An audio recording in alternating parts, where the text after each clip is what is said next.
All right, Paimon, come on. You're more awake than I am. He's a very old freaking deity. He doesn't carry money around. Is this how the rich live? Well, he knows a lot about big money, but not a lot about big savings. No need to waver. Even when I am constrained by Mora, I have ways of working around my limitations. Well, that's Evaluating the nice quality for of you. Noctilucous jade is indeed very tricky. As crude ore, there is little difference in texture, lustrousness, and internal pattern between good and bad jade. Only after the item made using Noctilucous jade has taken shape will you be able to see whether it is up to par or not. If you Okay. return to those crafty merchants to quibble, they will counter by saying that your crafting bench is to blame, or that your heat control was poor. Whoa! To think it's that easy to get cheated. It's that But easy to there get is a cheated way to IRL, truly too. evaluate this jade, and a true insider would know it. A fool sees the pointer and misses the moon. What does that mean? If you point at the moon with your finger, a wise man knows that you are pointing at the moon, while a fool will only see the finger. The patterns, the facade, these are all the finger. Noctilucous jade is a mystical stone used to light up the darkness, and so its brightness is the important thing. It is the moon. Okay, I understand Noctilucous your jade of analogy here. excellent quality would have superior pyro affinity.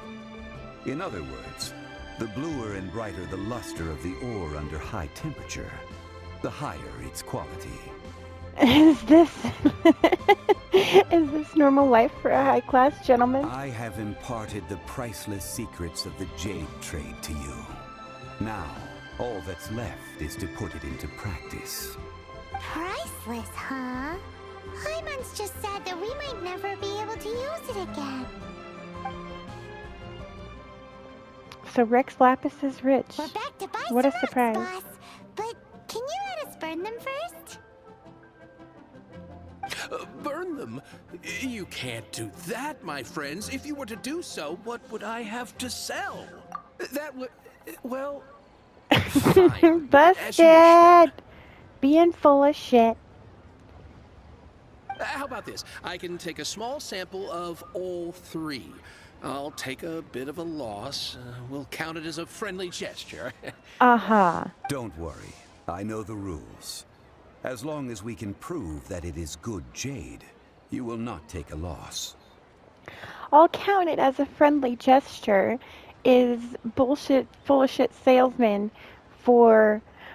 I'll hope that this keeps me from getting busted, just in case anyone needed the translation. All right, take these as samples. I've carved them off with a knife and tagged them to boot. Aren't these too thin? Even paper's thicker. No, even a bug's wings are thicker. These are almost see-through. Paimon calling everybody out on their bullshit. Stingy? I've already been very generous. Any more and you may as well have my neck.